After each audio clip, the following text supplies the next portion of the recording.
Olá, alunos! Estamos aqui para começar essa nova etapa e hoje a gente vai discutir um tema importantíssimo, mas primeiro eu quero dar uma dica, porque essas aulas aqui a gente pode entender ela como um convite a gente acessar o material e ler o material que a gente produziu, que está nos PETs. A aula que a gente vai discutir hoje, que é sobre cultura, ela está no PET, nessa segunda edição do PET 1, do primeiro ano, né? E uma dica que eu dou, e é uma coisa importante para você que está estudando, de saber como é que funciona, né? A gente que estuda sociologia, a gente estuda um pouco como as pessoas aprendem, né? E se eu me perguntar como a pessoa aprende, eu vou te explicar o seguinte. Nessa aula a gente vai falar de uma série de coisas, vai trazer a questão, tentar desconstruir essa lógica do que é o senso comum frente ao tema cultura, mas basicamente você vai, você vai me escutar, eu posso dar uma aula perfeita aqui, você vai entender uma outra perspectiva, mas no máximo, vamos chutar assim, a neurociência ela chuta, você vai apropriar de 20% do conhecimento. Mas se você, depois de assistir essa aula, dar uma analisada no material do PET 1 e observar, e a primeira semana o tema é esse, ler, essa apropriação do conhecimento, ela aumenta mais ou menos para 60% do que você vai aprender. E se você, depois de ter assistido a aula e analisado o material, utilizar isso para analisar o cotidiano, a realidade, ou até mesmo escrever uma redação, algum texto, você tem a consolidação do conhecimento, né? Então, depende muito da gente, do nosso trabalho aqui, mas também depende de como você vai apropriar esse material, né? E essa habilidade que eu estou falando é uma coisa muito cobrada, por exemplo, no Enem, né? Porque geralmente a prova do Enem, o tema não cai solto, ele precisa de analisar uma realidade, uma situação real. Então, o tema que a gente vai discutir hoje, ele é fundamental e a gente ainda vai discutir aquela perspectiva, porque as primeiras aulas que a gente teve no primeiro ano, ela foi bem introdutória, no sentido de mostrar como a sociologia pensa e como analisa os fenômenos e quais são os movimentos que a gente faz para fugir do senso comum. Então a gente hoje vai utilizar isso para ler cultura. E a primeira coisa que a gente tem que fazer é entender como o senso comum pensa a cultura. Vamos lá? Talvez vocês já escutaram várias pessoas falarem frases parecidas como essa, né?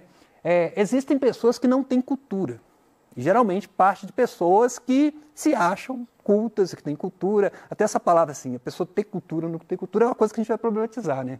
É preciso ter nível para frequentar exposições de arte, né? Geralmente eu já fiz intermediação de acompanhar alunos em exposição, e tem gente que quando os alunos começam a colocar questões que são óbvias, e é a coisa mais natural, né? Se eu ver uma obra de arte, eu tenho uma reação, as pessoas olham assim e falam, essa pessoa não tem nível para frequentar. Será que existe nível para frequentar a exposição de arte? Que é uma discussão, né?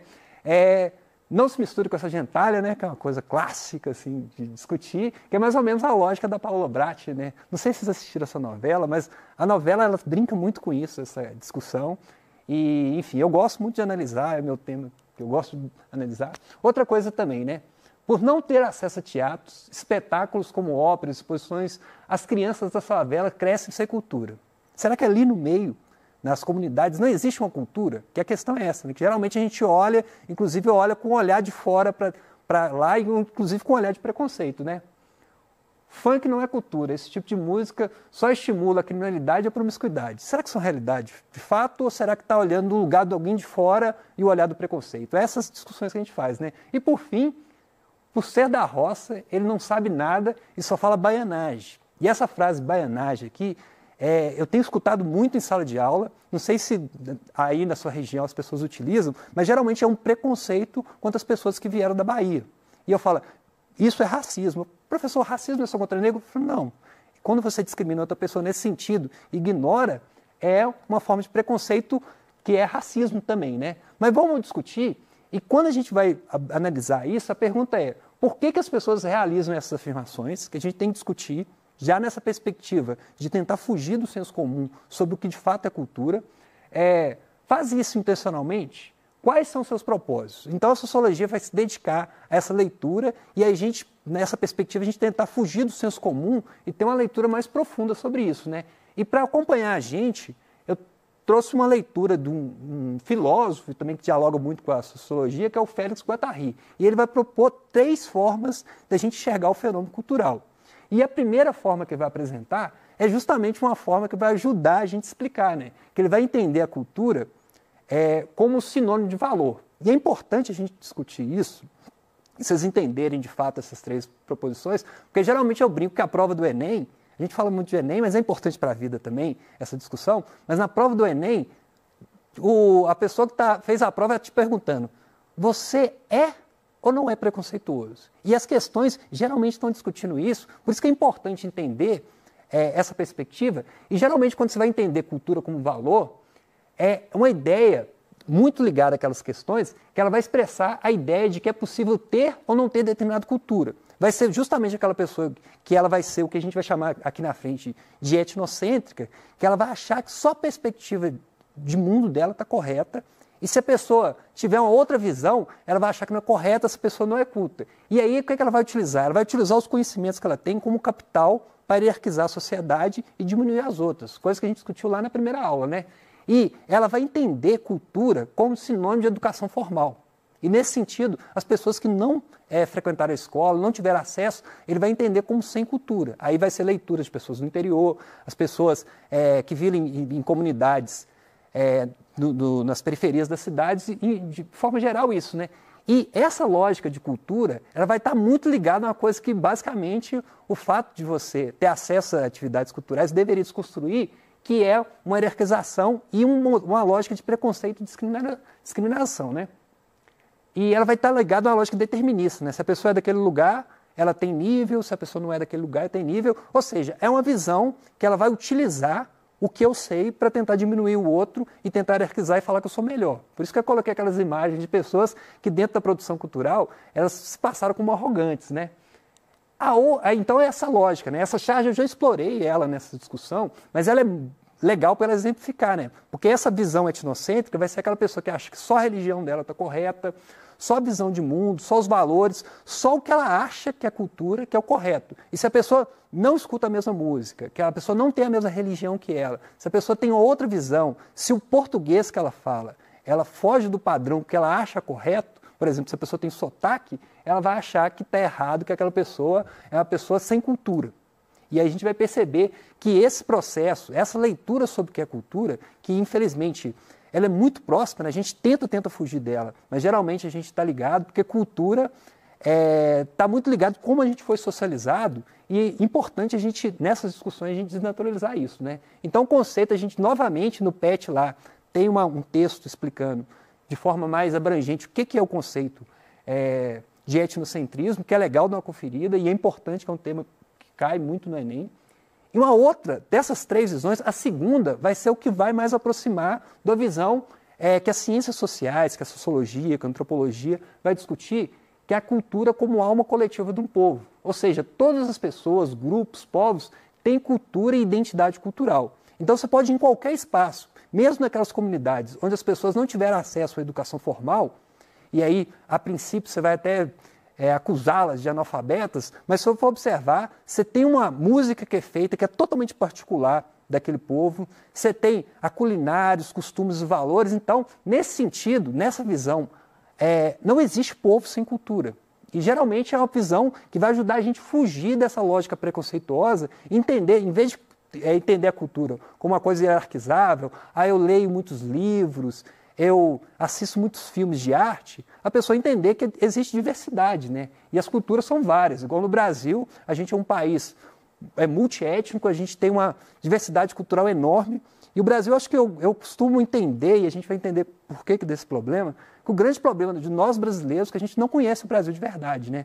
Quando você tem contato com pessoas que não são do Brasil, geralmente na faculdade eu tive muito contato com pessoas que eram de outros países, ele acha o Brasil maravilhoso, porque ele consegue enxergar uma coisa que a gente é natural. E mais que isso, né? De forma geral, o fato da galera não ter muita grana, a pessoa não consegue viajar. Então, a maioria das pessoas, por exemplo, aqui em Minas, devido à questão de falta de grana, de acesso, as pessoas não conseguem, por exemplo, conhecer o Nordeste, conhecer a Bahia, e fica só no mundo restrito, que geralmente é o mundo dele, à sua volta, que tem muita cultura, mas quando a gente acredita na outra explicação do que é cultura, a gente acaba achando que a gente não tem cultura.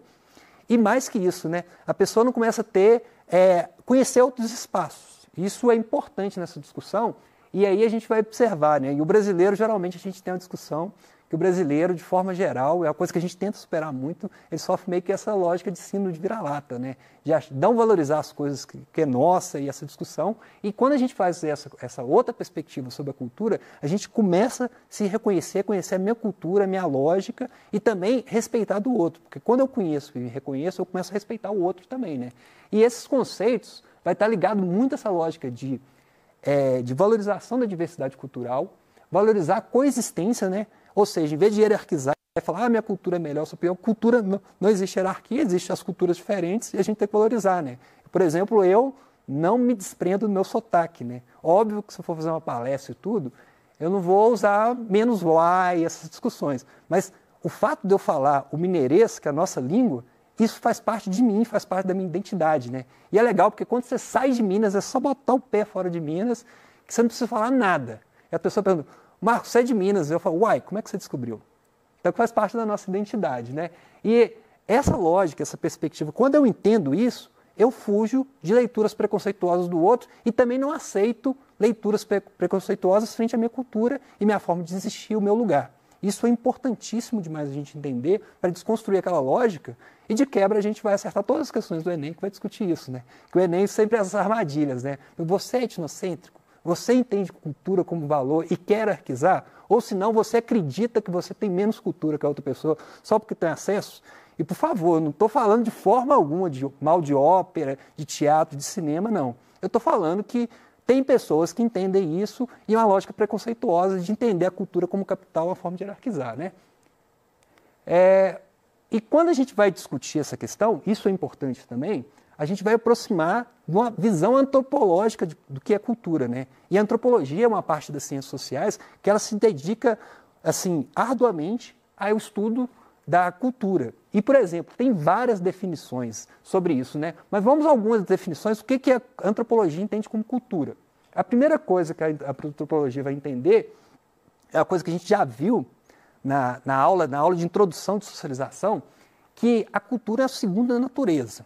Ou seja, o ser humano ele nasce com a potência enorme, mas muito do que ele vai ser está ligado ao contexto que vai ser inserido, né? Por exemplo, quando eu nasci, eu não vou inventar a língua, eu já vou utilizar a linguagem, e se eu nasci no interior de Minas, eu vou usar a linguagem característica do interior, e essa aí é a minha identidade. Já se eu nasci na Bahia, eu vou utilizar essa questão do sotaque, enfim, é uma coisa muito legal, uma coisa rica dentro da cultura brasileira, mas nem sempre é bem administrado, né?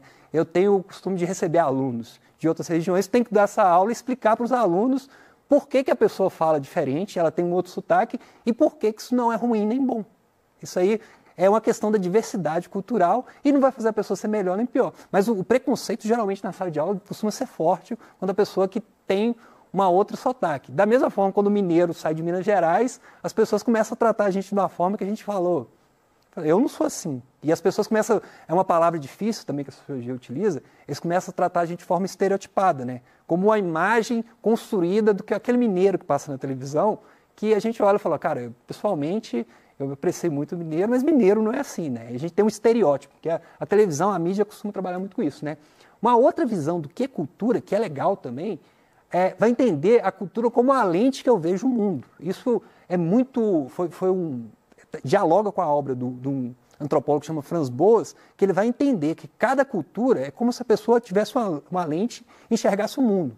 Uma coisa interessante que ele vai apontar nos estudos dele, que acho que é bom exemplificar, é que o esquimó, e ele estudou os povos esquimós, o esquimó ele consegue enxergar dezenas de tonalidades brancas, porque o olhar dele foi treinado para isso. A gente chega lá na região que ele vive, que só tem gelo, a gente só enxerga um tipo de branco, né? Então, até o olhar, a forma como a gente vê o mundo, ele é permeado pela nossa cultura. E tudo é assim. E aí, a gente tem que entender isso e entender essa lógica de diversidade. E uma outra definição, que ela vai estar ligada a essa questão de teia, que dialoga com outro sociólogo, outro antropólogo, que chama Clifford Geertz, que ele fala que o que é cultura? É a teia de significados tecidas pelos próprios humanos e na qual eles não podem ser libertados. Que é uma coisa muito legal, porque a cultura, por mais que a gente nasça, ela já esteja pronta, a gente vai construindo ela. E aí essa ideia de uma construção, um avião sendo construído em plano voo, e a sociedade é assim, a cultura é assim, chega nessa lógica, né? Que é importante a gente entender, que a cultura não fica parada, não é estática, a cultura sempre está mudando. As culturas indígenas são assim, né? Que a gente quer enquadrar o indígena num espaço que não é esse, né? Porque o indígena, a cultura dele também é dinâmica, né? E uma terceira perspectiva ligada àquela do Félix Guattari é a cultura como mercadoria. Aí vai ter toda uma discussão sobre indústria cultural, que é muito legal, a gente tem acesso a várias partes do mundo, mas também tem uma crítica muito pesada, né? Porque será que a gente, nesse contexto que as pessoas chamam de globalização, a gente tem acesso a todas as culturas ou a gente tem acesso só a uma determinada cultura produzida por um país central? E a gente, por exemplo, o cinema que a gente vê, até com essas questões do streaming, várias pessoas que têm acesso a TV a cabo e tudo, a gente consegue ver filmes de outros países. Mas, de forma geral, é muita influência só de um país central, que é os Estados Unidos, e a gente acaba que fica muito sobre essa linha de influência, né? E fora que aí você está transformando também a cultura em uma mercadoria. E aí você tem toda uma lógica, que a gente tem essa questão de ser crítico frente a esse processo, tem todo um ramo da sociologia que vai analisar isso, mas um outro passo que a gente vai dar nessa discussão, e aí é uma coisa assim, que é importante a gente entender, é sobre patrimônio cultural. E aí, o que seria o patrimônio cultural? É a cultura material e imaterial representando os tipos de patrimônios que existem, né? Então, cada cidade, cada local tem um tipo de patrimônio. Esse patrimônio pode ser material e imaterial, mas ele, na verdade, a gente entende que as cidades têm almas, né? Cada um tem uma alma, uma identidade, e às vezes essas marcas são apontadas por elementos materiais, por exemplo, a igreja. Uma igreja é importante, geralmente quando a gente vai estudar patrimônio cultural, é o mais evidente que a gente chega na cidade e, por exemplo, se a gente for em Ouro Preto, não dá para ignorar a cultura que tem impressa lá, né? E geralmente quando você tem essas questões das igrejas, dos museus, dos espaços públicos, dos monumentos, isso vai contar a história da cidade. E aí, por exemplo, se você for lá aqui em Belo Horizonte, você tem vários monumentos que são marcados, assim. Se você pegar e botar uma foto, não precisa colocar nenhum nome. Se tiver a igrejinha da Pampulha, as pessoas falam, isso é Belo Horizonte. Então, é importante a gente entender isso, esse patrimônio. E quando você destrói um patrimônio desse, e a luta para a gente discutir, né, porque geralmente tem um processo que a gente chama de tombamento, que é um processo que não permite que tenha alterações arquitetônicas. Geralmente a cidade cresce e tem a tendência de querer destruir esses monumentos. Então, quando a gente vai tombar, é preservar uma parte desse patrimônio, né? Uma outra dimensão que a gente tem é a dimensão imaterial dessa parte, né? Que está ligada a saberes e fazeres de determinadas populações e tem coisas o mais amplas possível. Por exemplo, aqui a gente tem, ligada à dança, a gente tem, por exemplo, a Irmandade Nossa Senhora do Rosário de Ribeirão das Neves, que é um patrimônio imaterial da cidade de Ribeirão das Neves. E é legal nesse processo, porque quando a gente chega nas periferias, como geralmente é muito recente a ocupação, ou o patrimônio cultural que tinha, ele foi engolido pelo processo de desenvolvimento, as pessoas acham que ali não tem cultura a ser preservada, né? E, por exemplo, você vai lá, você tem toda a dança e tudo. E geralmente as igrejas, tudo tem muito ligado isso, né? Outra coisa também muito importante, e aí no outro extremo, né, que a gente fala de uma discussão muito tradicional, o movimento hip hop também é isso, né? Se for pegar o movimento do hip hop, a pessoa que está dentro do movimento hip hop, aquilo ali é muito mais que a dança, é muito mais que a música, é muito mais que o grafite. É a forma de existir que ele expressa pelo hip hop. A mesma coisa acontece em toda a expressão artística, né? Se for olhar o frevo e tudo. E em Minas Gerais tem aquela questão, né, que o saber tradicional de determinadas quitutes e tudo também foi registrado como bem material igual o queijo, né? E sobre essa discussão, é importante discutir, a gente fez uma pergunta no começo, se funk é ou não é cultura, né? E a discussão é o seguinte, eu estudo isso e vou confessar, se for pegar minha playlist lá, não tem funk, a princípio eu sou uma pessoa que não gosto de funk. Mas o fato de eu não gostar do ritmo permite eu classificar e fazer o que as pessoas fizeram e construir um discurso ideológico para eu falar o que é bom ou ruim. E, geralmente essa discussão do funk, e o funk ele é importante, porque geralmente as pessoas perguntam, professor, mas o sexismo incluído nessa discussão, que o sexismo é como a desvalorização das mulheres e tudo. A resposta que eu tenho para essa pessoa é a resposta não de sociólogo, mas de artista, né? Que também eu sou músico e tudo, minha aventura compor, e quando você percebe o artista, geralmente é uma parabólica aberta. E eu vou reproduzir os valores e os costumes. E como o machismo, o sexismo, ele é estrutural, você for observar em todas as produções musicais brasileiras, você vai no samba, em todo espaço tem isso, né? E para finalizar, vou falar do ritmo que eu gosto, que é rock. O rock, quando ele surgiu, era som de preto, de favelado, mas quando tocava ninguém ficava parado. Ou seja, o rock, quando ele surgiu entre as populações negras, pobres norte-americanas, e ele foi apropriado. Por exemplo, o Elvis Presley, para terminar aqui essa discussão, para a gente entender como é que é o processo, foi uma espécie de higienização. O Elvis Presley foi mais ou menos a Anitta, né? Eles pegaram um homem branco, porque o racismo é muito forte, colocaram, suavizaram as letras e colocaram para sucesso. Hoje o rock é a classe média, enfim, discute. A mesma questão com o samba. O samba, quando ele surgiu, era hiper discriminado e tanto o samba como o rock tinha leis e movimentos para proibir esses ritmos, que hoje são o quê? O que a gente entende como o máximo da cultura. Então, só para essa colocação, para a gente entender essa diferença e entender como é importante discutir cultura a partir do lugar de não preconceito e lugar da visão do outro. No mais, espero que tenha ajudado. Leia o PET. Muito obrigado.